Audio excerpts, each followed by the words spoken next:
They called themselves the poor fellow soldiers of Christ, yet their coffers overflowed with the wealth of nations. For 2 centuries, their Red Cross banners flew across continents, symbols of faith, fear, and unyielding power. Kings borrowed from them, popes trusted them, and armies followed their command. Then, in one night of fire and betrayal, they vanished from history. But history has a way of forgetting what it cannot destroy. Beneath cathedrals, inside royal archives, and etched into the laws of nations, the Order's fingerprints remained. Their power did not fade. It changed form. The knights who once guarded pilgrims became the unseen architects of a new world. This is not a story of their fall. It is the story of how the Templars became eternal. Long before their downfall, the Templars began as protectors of pilgrims on the blood-soaked roads to Jerusalem. In the wreckage of the First Crusade, Europe sought salvation through the sword, and these knights answered the call with vows of poverty, chastity, and obedience. Yet, beneath those sacred oaths grew a discipline that bordered on empire. They built fortresses where kings could not, minted currency where monarchs dared not, and created a network of faith and finance that stretched from London to Damascus. In their hands, coin became command. Secrecy became shield. They mastered not only the art of war, but the subtler art of control, a quiet dominion built on trust, faith, and fear. And as the centuries turned, the world bent unknowingly to their design. Years passed, and the Templars' order grew beyond the battlefield. They became the trusted keepers of treasure, the guardians of knowledge, and the inventors of something the medieval world had never known. A system of banking that transcended borders. Pilgrims could deposit their wealth in Paris and reclaim it safely in Acre. Kings financed wars through Templar ledgers, unaware that their creditors wore the same cross as their soldiers. The Order's castles were not merely fortresses, they were vaults, temples of both God and gold. While monks copied scripture, Templars recorded debts, alliances, and secrets that no monarch could afford to lose. What began as faith had transformed into influence, and influence into power. Power breeds envy, and envy invites peril. As their fortune multiplied, so did the whispers. Merchants accused them of usury, bishops called them heretics, and kings watched their growing wealth with dread. The Order's independence became its most dangerous weapon. They answered to no crown, no lord, only their Grand Master and God himself. Their code of silence, once a mark of virtue, became a veil of suspicion. Yet within that silence, something deeper stirred. The Templars began to guard not just wealth, but knowledge, ancient texts, forbidden relics, and cryptic symbols from Jerusalem's buried past. The question of what they truly found beneath the Holy Temple would soon ignite the fears of all Christendom. By the end of the 12th century, the Knights Templar were more than warriors. They were the unseen architects of Christendom's order. Their castles formed a network of fortresses. Their ledgers bound kings in quiet servitude, and their symbols whispered of mysteries beyond scripture. Yet as their influence spread, so too did their distance from the church they had once served. The Templars had built a power too vast for one age to contain. Behind every crusade, every throne, every coin minted in Europe, their shadow lingered. And though they still prayed beneath the cross, the world had begun to wonder, whom did they truly serve? God or something older? By the dawn of the 13th century, the Templars had become an empire in all but name. Their Red Cross banners guarded ports, fortresses, and trade routes across 3 continents. Their symbols adorned the gates of cities and the halls of kings. No war was fought without their gold. No crusade launched without their blessing. But behind the splendor of faith lay a machinery of control. They owned fleets that rivaled navies, estates that spanned nations, and secrets locked behind oaths stronger than any crown. Europe knelt before their silent order, and though the Pope himself wore the tiara, it was the Templars who truly held the keys to Christendom's purse. and its fate. In the hidden chambers of Paris, far from the battlefields of the Holy Land, the Templars managed something far more powerful than armies: information. Every fortress doubled as a vault, every commandery as a ledger. Letters moved across Europe in ciphered code, their meanings known only to the initiated. Kings came to them for loans, nobles for protection, and spies for purchase. Their reach was not born of fear, but of dependency. They had mastered the one truth that binds empires: knowledge is the sharpest sword. And in their pursuit of divine order, they built a network so vast that even Rome could not untangle it. Whispers spoke of secret rites, of midnight ceremonies where knights knelt not before crosses, but before skulls, relics, and unspoken symbols.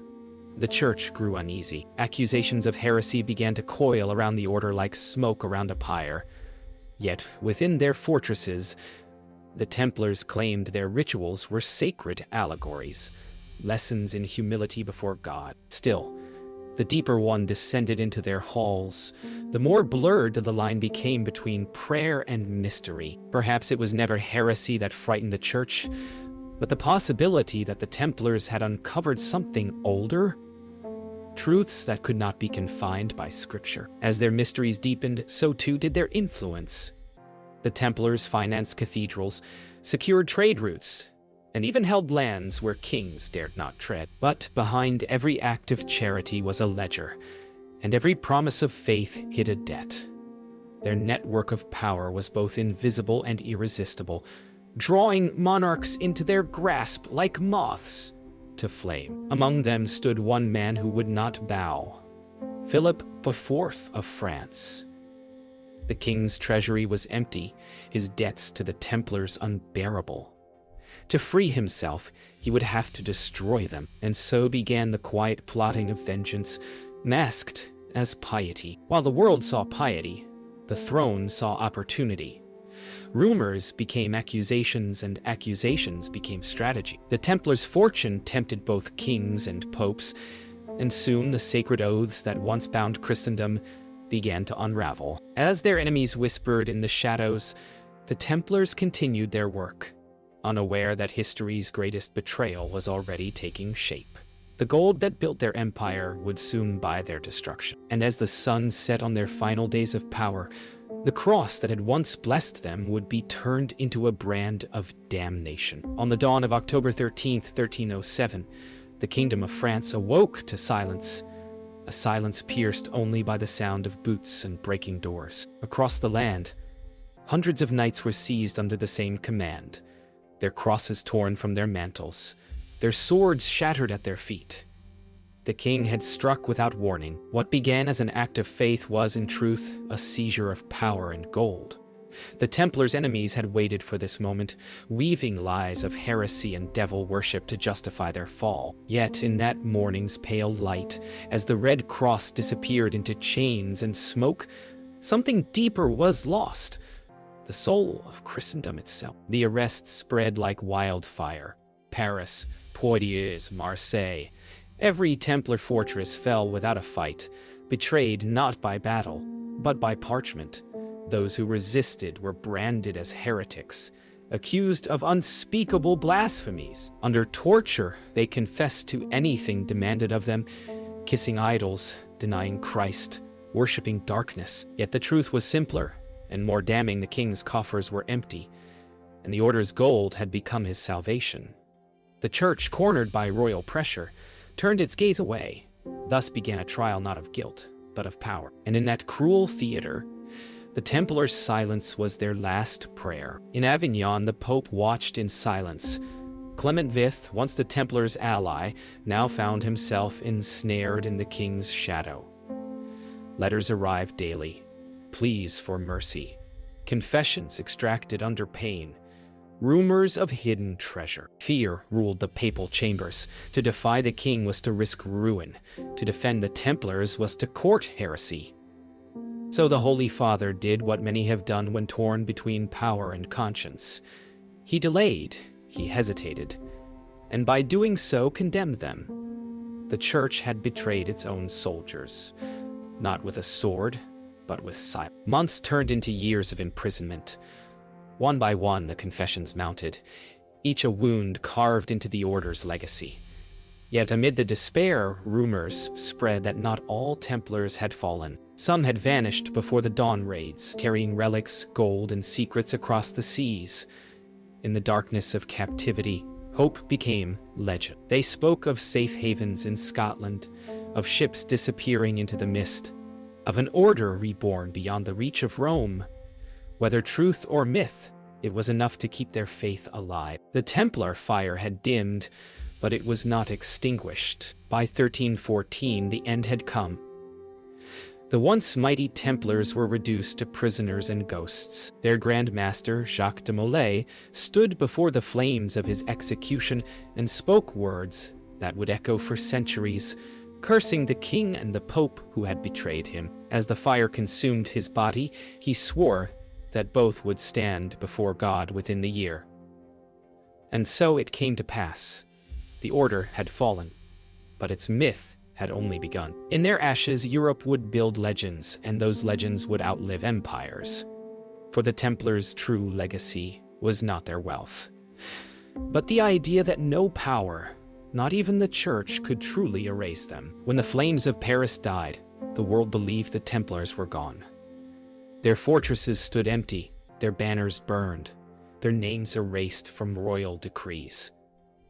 But history is written by survivors, not victors. Across Europe, whispers told of knights who escaped the king's purge, brothers hidden by monks, sailors who fled under false flags, and secret lodges that kept the Templar oaths alive.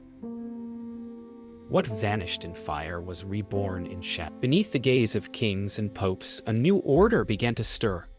Silent, unseen, bound by faith not in a church, but in the preservation of what they once guarded: knowledge, freedom, and power without a crown. Far from the cathedrals of France, the Templar spirit endured. In the shadow of Scotland's wars and exile, they found refuge among rebels and kings who had defied Rome. Some fought beside the Scottish armies, others built new sanctuaries disguised as abbeys and farms. Their ships reappeared under new flags, carrying not soldiers but craftsmen, scholars, and symbols long forbidden by the Church. Over time, their purpose evolved, from defenders of faith to keepers of knowledge. Beneath the cloak of legend, they guarded the fragments of what they once called the Great Work, the unity of spirit, science, and will. Through secret lodges and hidden alliances, the Templars' philosophy began to seep into the bloodstream of Europe. Their symbols found homes in stone carvings, their codes in the designs of guilds and masons. What had once been guarded knowledge became a silent language, one of geometry, proportion, and enlightenment. The medieval world had been ruled by dogma. The Templar heirs sought balance between faith and reason. They had seen the corruption of absolute power and chose another path: influence without visibility, guidance without crowns. And so, in the workshops of masons and architects, the Templar ideals found new light. While kings waged wars and popes crowned emperors, the remnants of the Templars faded from sight, yet never from influence. In the Mediterranean, their fleets reappeared under new banners. In England and Spain, their estates were quietly absorbed by new orders that followed the same rules, the same silence. It was as if the order had died only in name. Over generations, their wealth and wisdom resurfaced in institutions that shaped commerce, exploration, and law. The world was moving toward a new age. An age born not from divine command, but from the unseen architecture the Templars had built centuries before. By the 15th century, the Templar story had become legend. A tale of lost gold, cursed kings, and heretical rites whispered in taverns and courts. Yet behind the myth lay the truth of quiet persistence. Their descendants no longer wore armor, but carried influence in trade, scholarship, and secret councils. The order had transformed from knights of the sword to architects of civilization. They understood what kings never did.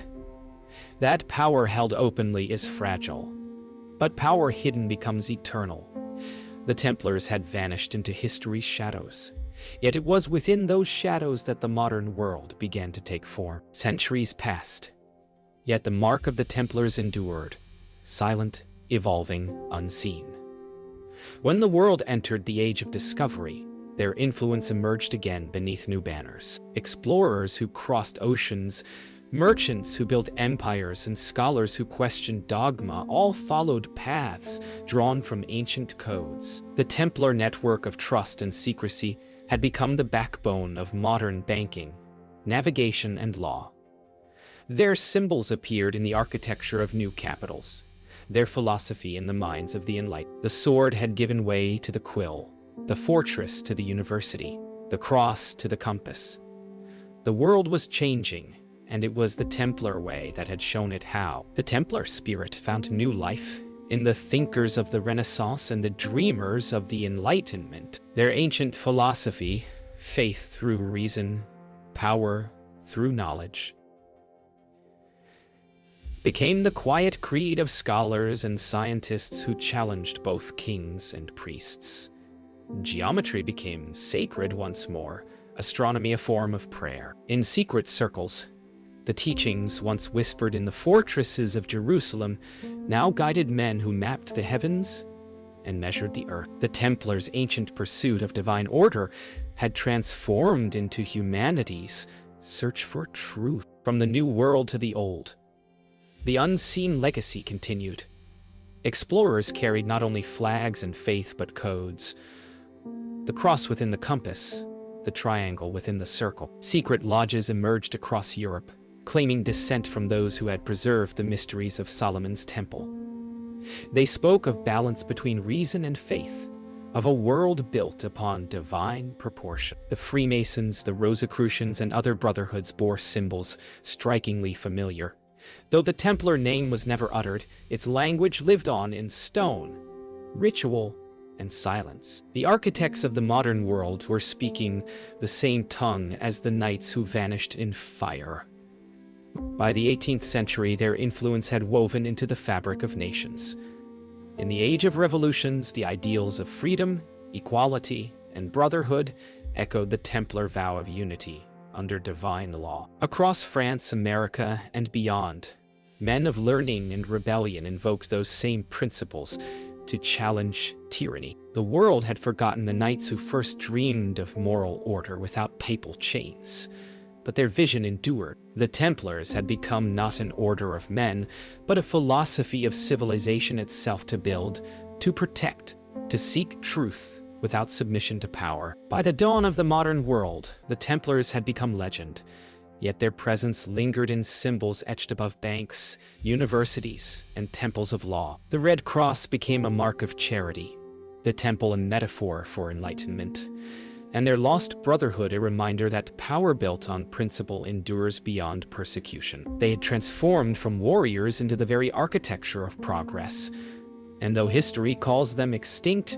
their secret survived not in bloodlines, but in ideas. The Templars had found the only immortality worth seeking, the kind that shapes the world long after the swords have turned to dust. By the 19th century, the world had entered an age of industry, empires, and unseen empires of wealth.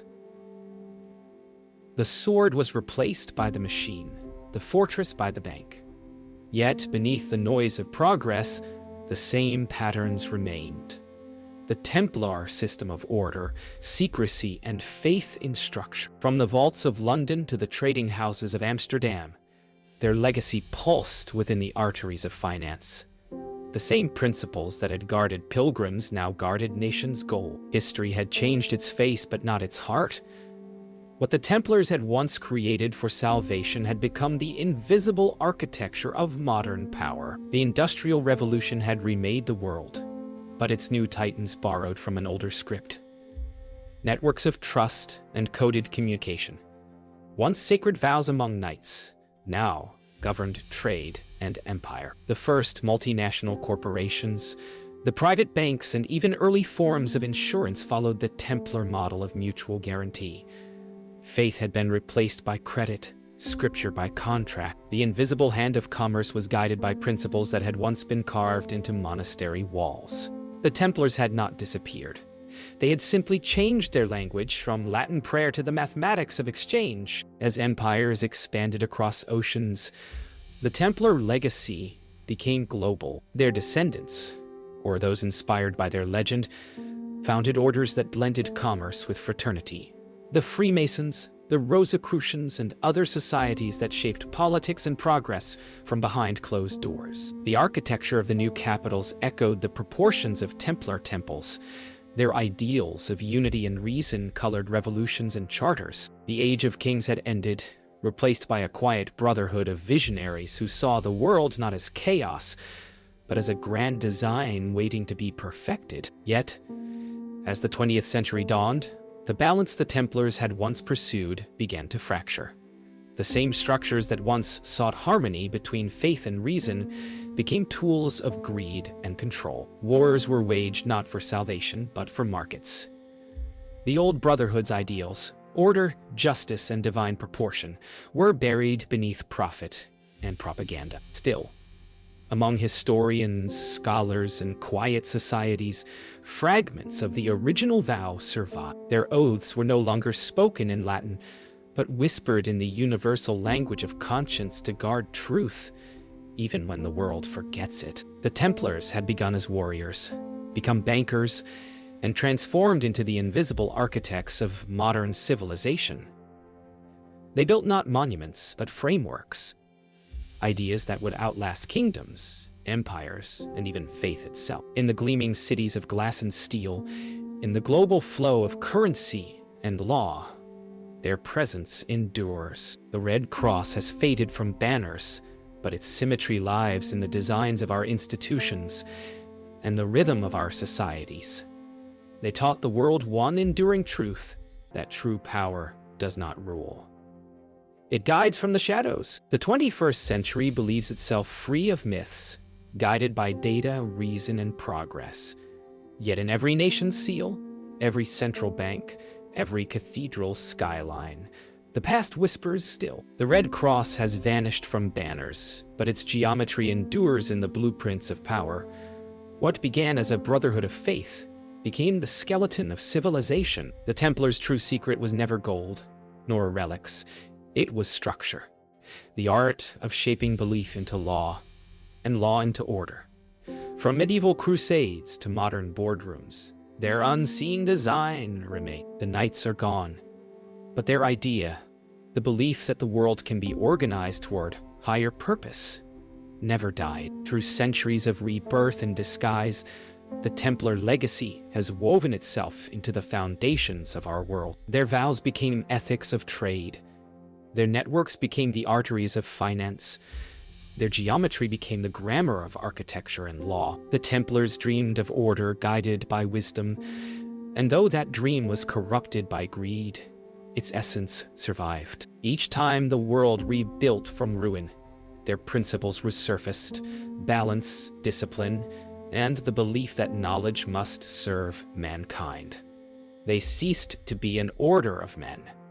They became a current of civilization itself. But power, even when hidden, invites its mirror: corruption. The same structures that once defended pilgrims now shield the few from the many. Whispers of secret societies, of shadow councils, and invisible hands are but distorted reflections of an old truth. The Templars taught humanity to trust in systems, to build through unity, yet every system carries the seed of its own tyranny. Theirs was a dream of divine order.